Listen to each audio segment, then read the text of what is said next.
Okay, so now we'll do a partial fraction question where there is an irreducible quadratic factor in the denominator. So we're looking at irreducible quadratic factors in the denominator. So let's see.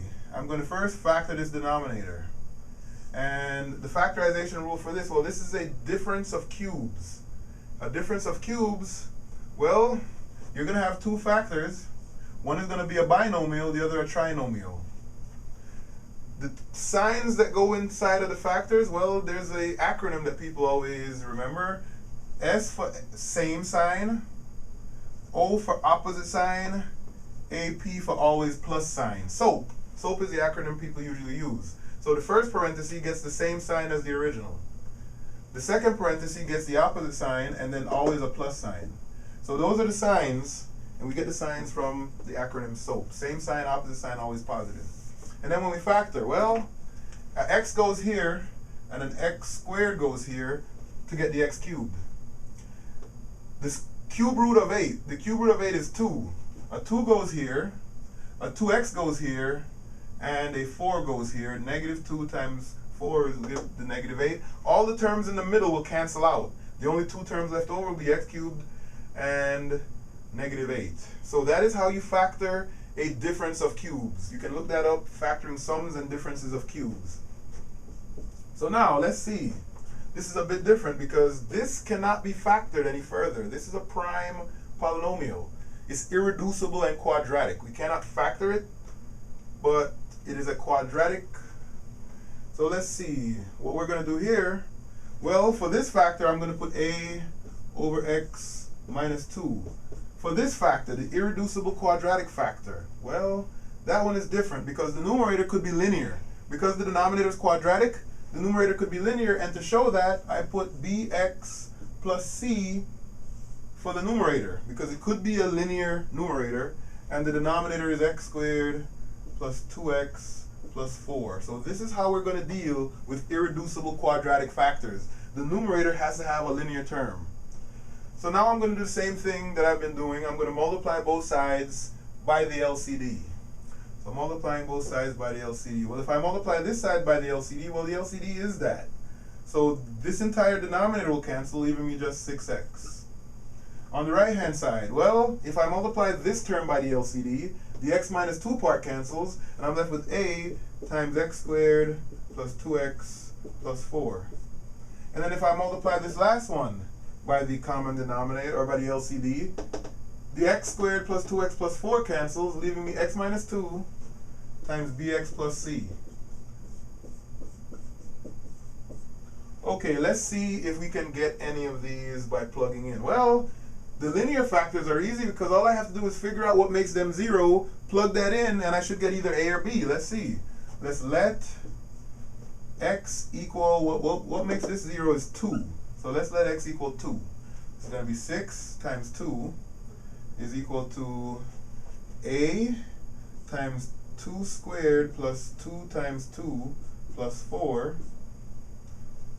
And then when you plug 2 in here, you get 2 minus 2 is 0. 0 times this is still 0. So you get this equation when you plug in 2. And this says that 12 is equal to 2 squared is 4 plus 4 plus 4. So 12 is equal to 12a. And in that case, I see that dividing both sides by 12, a is equal 1. So I found a. A is the number 1. Unfortunately, I won't be able to use that same trick to find b because this does not have a rational number for its 0. The 0 there is not rational, so I can't guess at what it is. So what we're going to have to do here is we're going to have to equate the coefficients once again. We're going to have to equate the coefficients. So let me record here that a is equal to 1.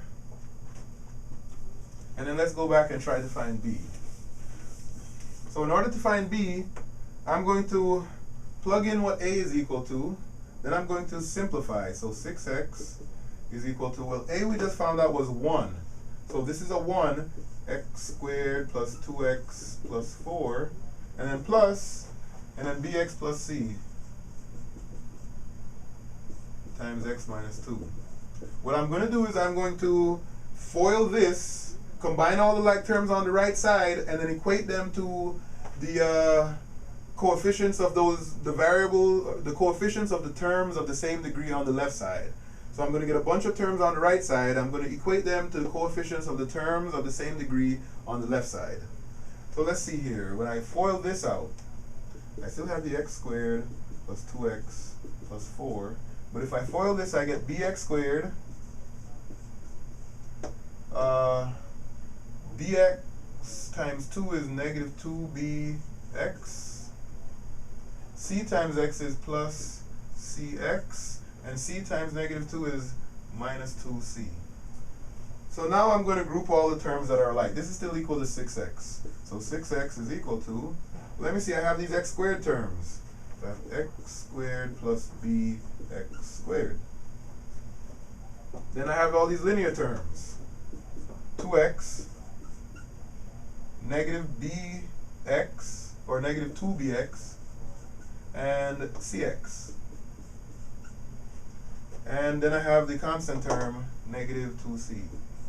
Let's see, 1, 2, 3, 4, 5, 6, 7, 1, 2, 3, 4, 5, 6. So I'm missing a term there. Which term did I neglect? I have the x squared terms. Oh, the 4, plus 4. Okay, so now I have this. Well, let me see. These two terms have x squared. I can factor that x squared out. So 6x is equal to 1 plus b times x squared. These both have, all three of these actually have x, so I can factor out an x. So I'll be left with 2 minus 2b plus c times x. And then those last two don't have an x at all, so those are the constant. So this is what I know.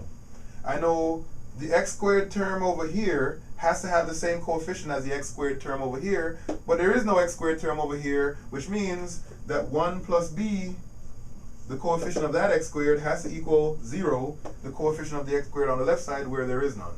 So I found b already. B is equal to negative 1. B is equal to negative 1. All right, let's see. The other thing that I know is that the coefficient of x has to match up with the coefficient of x on the left-hand side. So that means that 2 minus 2 times b, found b to be negative 1 already, plus c has to equal 6. So I get, let's see, this is 2 plus 2, 4 plus c equals 6, in which case I see that c is equal to 2. So I have c is equal to 2. So here are my values for a, b, and c. I can continue this integral using these partial fractions, the partial fraction decomposition. So this integral is actually equal to the integral of a, which is 1 over x minus 2, then plus bx plus c. Well, b is negative 1, so that's negative x, negative 1x, plus c, so that's plus 2, all divided by x squared plus 2x plus 4 dx.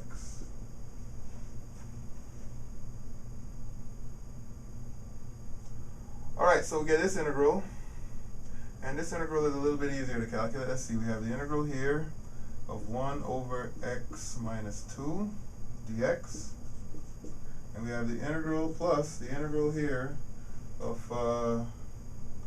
this is going to be negative x plus 2 over x squared plus 2x plus 4 dx. Okay, so here we'll be able to do both of these integrals, and we know we can't do any more partial fractions on this integral because that is an irreducible quadratic, so we wouldn't be able to factor that denominator. So you go ahead and do those integrals the way that you have learned how in the first section of this chapter.